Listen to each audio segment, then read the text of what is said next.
Assalamu alaikum wa rahmatullahi wa barakatuh. Before we get started, we're gonna be doing why polygyny part 6. And, I just want to say that, I had a Big Mac. My friend bought me a Big Mac. I usually don't buy burgers at McDonald's. And I'm starting to wonder why they call it a Big Mac. Why? Because I'm still hungry, I think they should rename it Small Mac, instead of a Big Mac. I think it's probably started out big, at some point, and then it just got smaller and smaller, as they try to maximize profits and minimize costs. I guess it works for them anyway. Just false advertising. Or maybe people just eat less than I do, but I can't imagine. I don't know who else is still hungry after eating a Big Mac, but I certainly am. Anyway, it's kind of late here, so I guess, I'll just wait for tomorrow, and, save my appetite for a big breakfast, I guess. So today on the Why Polygamy series, part 6, we're going to be talking about polygyny in light of children. Because, of course, we mentioned from the beginning that, the actual purpose of having sexual relationships, heterosexual relationships, is to procreate, to have children. So because that's the biological function of sex, obviously, serves a biological purpose, and hence we cannot obviously talk about marriage and not talk about children. We can never talk about polygyny and not talk about children. How does polygamy affect children? What are some of the positive and negative things, that children might experience, in polygyny? Alhamdulillah. If you said Yarhamakallah, then I would say Yahdikumullah wa yuslih balak. Then we find that in order to really get into this discussion, there are some parameters we need to discuss. One of it is family structure. Okay, what you find historically is that, and still currently actually, is that polygyny is forms part of a structure, a social structure that tends to function on more or less on tribalism. Okay, so polygyny tends to be stronger or sort of the marriage system that stems from tribalism or tribalistic societies. Now bear in mind, not so long ago, most of the world, most of society has been tribalistic. So of course that's why for the majority of human history, polygyny has been the norm, and arguably it's still the norm, if we tend to factor out the noise of first world countries and sort of turn up the volume on people living in third world countries, in Africa, in specifically in Africa, but not limited to Africa. You do have those pro-polygynists, in America, but they are a minority. Anyway, be it as it may, sort of the first world, tends to attract more media attention. They tend to be able to sort of make their ideas look like it's, mainstream. But we know for a fact that the vast majority of people, are not factored in those sort of mainstream, ideologies. So we can't really say for sure that polygyny isn't mainstream, because it may very well be mainstream, but we tend to see mainstream as first world, and there's only a handful of first world countries, so what about the rest of the world? So That's just on a side note. But now, from a cultural dynamic, the polygynous family used to, and in some cases still does, fall against the backdrop of tribal communities. So what would happen is that the idea within a polygynous family and within a social structure where polygyny is a dominant form of marriage is that it takes a village to raise children, basically. So that's kind of the concept that they come from. It's a type of society where, or generally, it functions in best in societies that are community orientated, community centered, and where women help each other as women raise children together collectively, and where society functions, in order to look after its members. So there's somewhat of a communistic kind of aspect to it. Not kind of communism in the political sense, okay, but definitely in a cultural sense. It's like we all help each other, raise a community, raise each other's children, kind of thing. It takes a community to raise children. So that's sort of the approach. So the scenario, you'll find often is that historically men have had to travel to trade.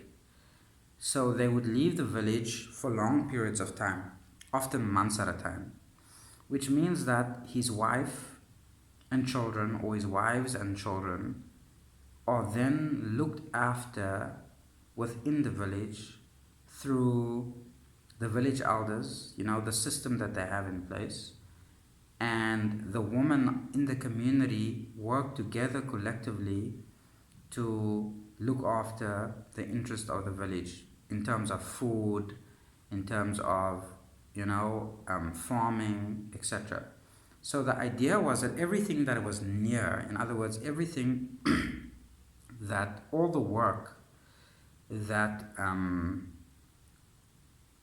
involved not having to travel far out, was done by the woman. So first and foremost, in a polygynous society and in historically polygynous societies, especially on the African model, women in polygyny are and were extremely resourceful. So what would happen is that they would grow crops, raise animals,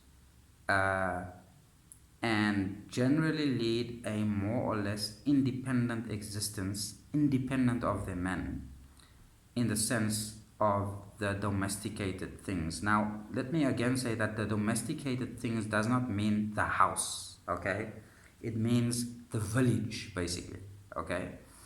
There was certain tribal parameters and so on, and then the men would go out beyond the tribal borders or beyond the village borders, basically, to trade for other necessities, okay? Either trading to bring goods that the village needs, or they would be out fighting with other tribes, basically. So this is kind of the model, that polygyny functioned best on.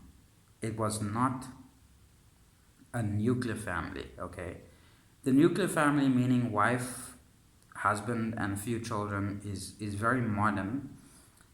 It has evolved under the modern state because it enables the state to have more control over people's lives, and the state not having to negotiate power constantly or maintain the balance of power between tribal entities.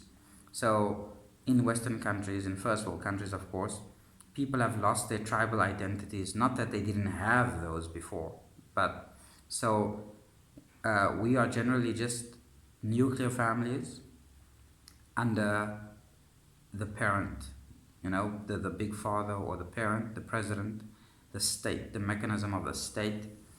And in that situation, because there's no strong ties and sense of community, men are often more required in their homes and need to be more present in their homes than in the past. Okay, so again, in the past, or in those societies still, in third world countries, where men often have to travel and remain away from home for long periods of time, months or sometimes even as long as a year, the woman of the man, his wives in other words, would share duties to help maintain his family in his absence, and collectively look after the village and the family. Not only his own personal wives, but the wives of others would help each other where needed in order to survive while the men were away doing trade and fighting wars, basically. So that's kind of how the polygynous, historically polygynous society worked. It was about community. The idea is it takes a community. Okay, so now with nuclear families, of course, the scenario is different. The requirements of family and home is different, and often the man needs to be a lot more hands-on within the home, because sisterhood is gone, basically. So polygyny promoted sisterhood. In other words, because women were in the struggle together, basically, to survive, they were forced to cooperate and help one another survive, because it was about survival. So they didn't have the luxury of pandering to the emotional turmoil they might feel with regards to all being married to the same man, basically. Okay? Survival required them to not focus on their emotions and focus on, working the field. Life has, for the most part of human history, been difficult. Okay, we didn't have electricity, we didn't have modern amenities. People didn't sort of have the luxury, especially women, to sit around and polish their nails and wonder where their husband is. That kind of not how the world worked. Okay, men had it hard too. They used to have to go out on long journeys, not knowing whether they would even be able to make it back home, in order to provide for the village. And the other thing is also, men didn't provide for their family. Okay, in tribal societies, a man doesn't provide for his family by himself. Okay, men provide collectively for the families of their tribe, and so that's kind of how it worked. And so things tended not to rely so much on individual wealth. Okay, very communistic in a sense. Things relied on the collective wealth of the entity, the tribal entity. And so it didn't matter as so much as to how much money or wealth an individual man had in order to marry. It mattered whether the tribe collectively were able to absorb more women from other tribes if they married women from other tribes, and so on. And so that sort of determined things. So what was the upside of these tribal sort of type structures? Well, there was less stress in the sense that with a united goal, with community, with support, each one needed to do a little bit to make the whole thing work. And so there was less stress on the individual. On the other hand, sort of the downside is that there wasn't individual freedom, so much individual freedom, autonomy. You didn't have autonomy because you had to act within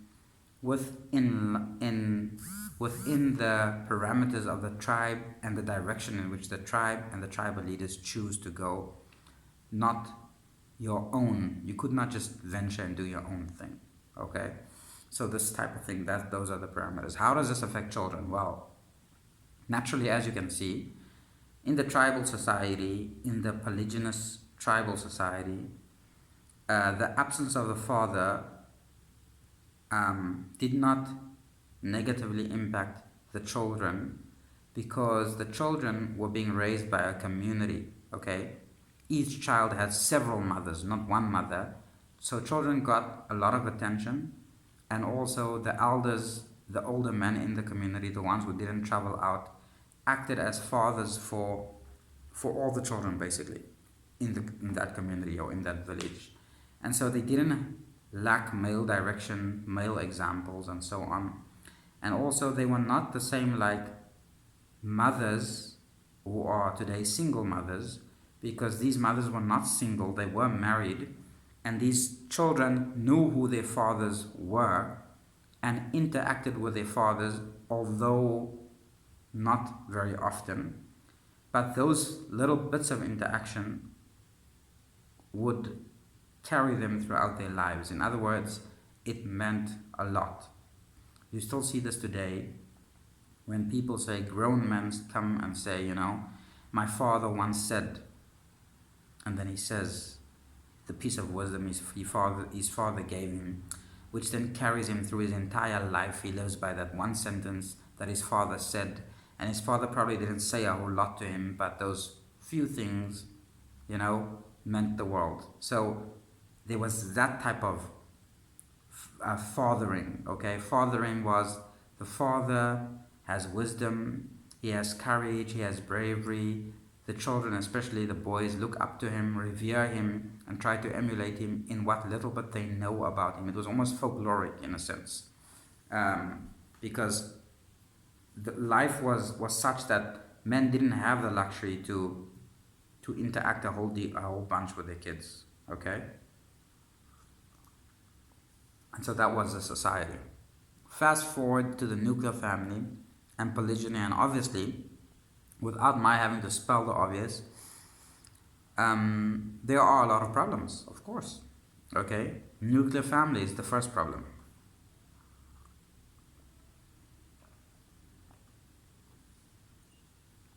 When it is just a man and his wife and his few kids, the man has to be pretty hands-on in the home with his kids in order to, raise healthy kids in the nuclear family setup. The absence of the father due to polygyny, meaning because he has to spread himself across several women and several families, sometimes means that, and I venture into saying often means that the children feel a sense of neglect from the father. Okay, because of the setup, the way families are set up in the modern times. And this can adversely affect children, basically. So polygyny can potentially adversely affect children who feel neglected or abandoned by their fathers due to the father, being married to other women. And so each set of children from each woman might feel somewhat neglected by the father.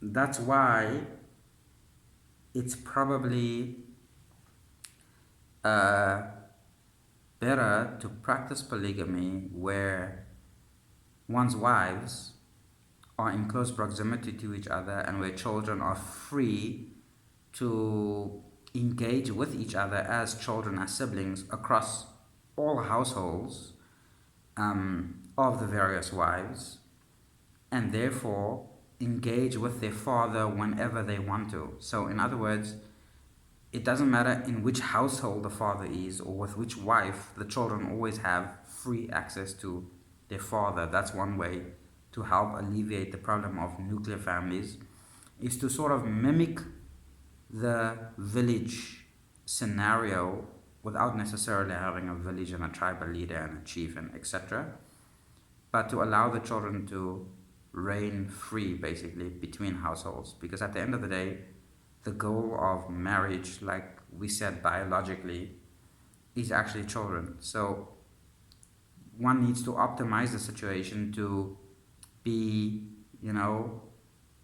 one needs to optimize the situation to positively impact the children, as much as possible.